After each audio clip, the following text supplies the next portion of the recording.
Près de 80 milliards de francs CFA pour le projet de pôle agro-industriel dans la région du Bélier. Un soutien de la Banque africaine de développement en faveur de la transformation et la modernisation de l'agriculture dans cette région. Ce projet cible 6 filières afin de contribuer à l'accroissement de la sécurité alimentaire et nutritionnelle. Il s'agit des filières manioc, riz, maïs, porcine, poisson et maraîchère. Avant le début effectif de cet important projet, un atelier technique d'imprégnation et de démarrage. Pendant 5 jours, le projet pôle agro-industriel dans la région du Bélier a été présenté aux différentes parties prenantes. Cette activité-là devrait permettre à toutes les parties prenantes de pouvoir s'imprégner de façon plus accrue des activités à mettre en œuvre dans le cadre du projet.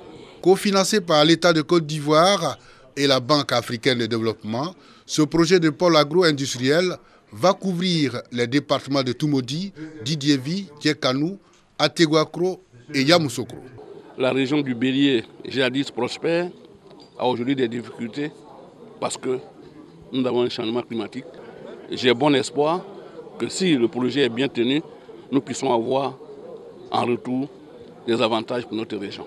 Le projet de pôle agro-industriel dans la région du Bélier est une composante du PNIA, Programme national d'investissement agricole. Merci.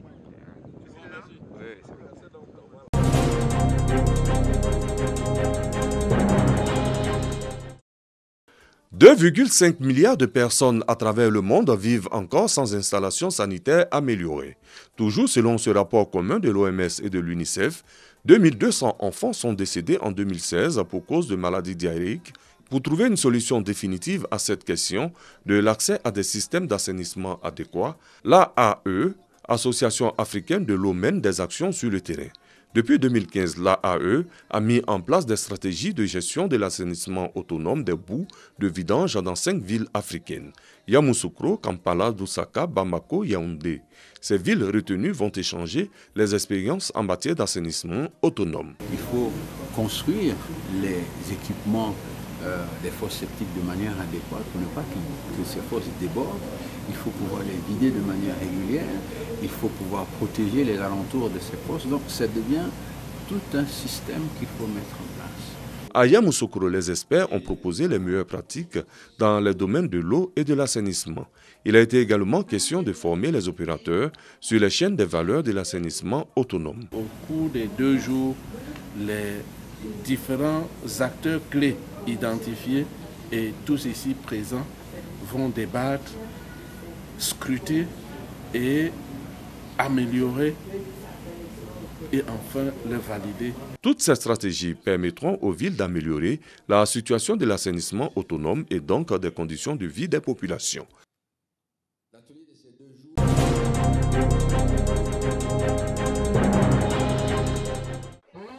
Des balais métalliques, des bottes, des brouettes, des cache-nez et des gants de protection. C'est le lot de matériel mis à la disposition des comités de salubrité de la sous-préfecture d'Atobro dans le département d'Agboville, d'une valeur d'1 million de francs CFA.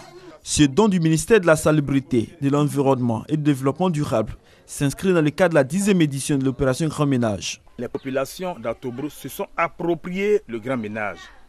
Sans nous attendre, ils ont commencé à faire le désherbage, le nettoyage, le ramassage et à identifier des sites qui vont servir de décharge. Ils ont également identifié des dépôts dans les différents quartiers où ils ont eu à éduquer, sensibiliser et informer les populations. Ça fait presque 20 ans qu'on est dans ce travail. On sillonne dans les cours. La cour non balayée, la cour non nettoyée. Tout, on contrôle. Aujourd'hui, on ne savait pas que cela va devenir un grand travail pour nous. On est contente. On veut que tout cela continue. Au cours de cette rencontre, les populations ont été sensibilisées pour un changement de comportement à travers le maintien d'un cadre de vie sain. En plus des sketchs de sensibilisation joués par les élèves autour de la thématique, l'insalubrité, ce tueur silencieux, les membres des différents comités de salubrité mis en place ont reçu chacun un diplôme d'encouragement pour leur engagement dans la lutte pour la protection de l'environnement.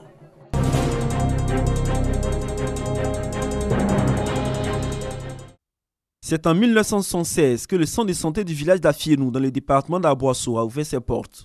ce qui a permis aux populations de bénéficier d'assistance sanitaire. Mais cette collaboration entre population et personnel médical connaît des failles depuis que l'ambulance chargée de l'évacuation des blessés graves et des malades vers des centres de santé de référence est mise sous cale. Les populations et les agents de santé ne se souviennent même plus la dernière fois que cette ambulance a bougé. Les évacuations sont faites désormais à moto, à vélo ou par Kia pour les mieux nantis, véhicules en charge du transport des produits agricoles. Ce calvaire connaît une fin depuis quelques jours, grâce au conseil régional du Sud-Kivu qui a entrepris depuis quelques temps la réhabilitation des centres de santé de la région. Afienou dispose désormais d'une ambulance toute neuve, fruit de la coopération avec le conseil Café Cacao. La remise des clés de cette ambulance a permis au sous-préfet de sensibiliser la population sur la fréquentation des centres de santé, tout en leur tenant un langage de vérité. Permettez que vos ambulances viennent au secours des autres. Et je voudrais vous dire aussi, l'ambulance qui vient n'est pas la propriété privée du village. Vous avez bien vu dessus, c'est écrit D54. Ce n'est pas écrit chef du village d'Afienou. C'est l'ambulance qui sert de taxi aux sages-femmes, aux infirmiers. Je ne veux plus voir ça. On n'est pas là pour vos soirées. Si vous partez faire vos galas, prenez vos transports, allez-y, laissez l'ambulance au malade. N'abusez pas.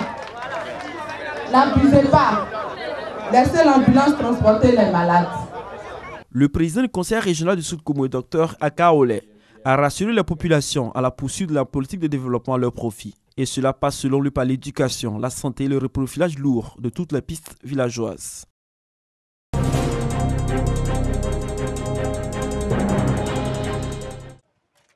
Ce jeune mécanicien exerce dans la ville de San Pedro. Moumouni a pu se faire une place au soleil grâce à son métier. Et c'est avec fierté qu'il roule dans la ville balnéaire. Il y a quelques années, le jeune homme a voulu tenter l'aventure vers l'Europe. Mais son épouse l'en a dissuadé, lui proposant d'apprendre plutôt un métier. Chose qu'il a acceptée. Il y a beaucoup d'hommes qui partaient. Moi, je pensais que c'est là-bas seulement on pouvait tout avoir. Mais j'ai réfléchi, j'ai tout de suite compris qu'on peut bien se débrouiller ici. Donc, bon, j'ai laissé tomber. Et puis, bon, j'ai continué, mais actuellement, ça va.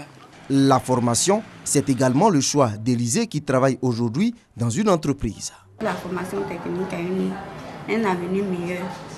Parce que moi-même, j'ai suivi une formation et aujourd'hui, je suis là, je suis en fonction et ça va un peu mieux chez moi. À défaut d'être employé par des structures, il y a également l'auto-insertion que nous essayons d'inculper à nos élèves.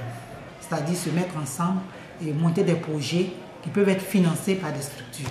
À San Pedro, plusieurs centres d'apprentissage ont été ouverts pour permettre aux jeunes d'apprendre un métier et de se prendre en charge.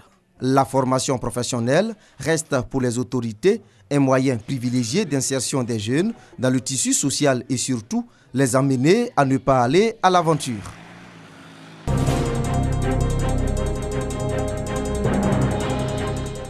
La ville de San Pedro vit une ambiance particulière depuis quelques jours. Une situation qui a occasionné la fermeture de l'ensemble des écoles primaires et secondaires de la ville. Bon, hier, les professeurs ne sont pas venus. On n'a pas fait cours. Ils nous ont dit de revenir lundi.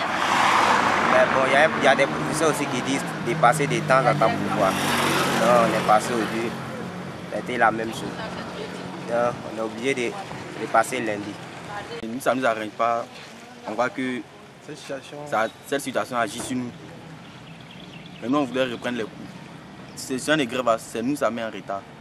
À l'origine de cet arrêt de cours et de manifestations d'élèves, des enseignants qui auraient été molestés par des éléments de la gendarmerie nationale. Depuis lors, les autorités préfectorales ont engagé des discussions en vue de permettre aux élèves de retrouver le chemin de l'école. Cette situation pénalise véritablement l'ensemble du système éducatif de la ville de San Pedro. Vivement qu'une solution soit trouvée pour l'avenir de ces milliers d'élèves du secondaire et du primaire.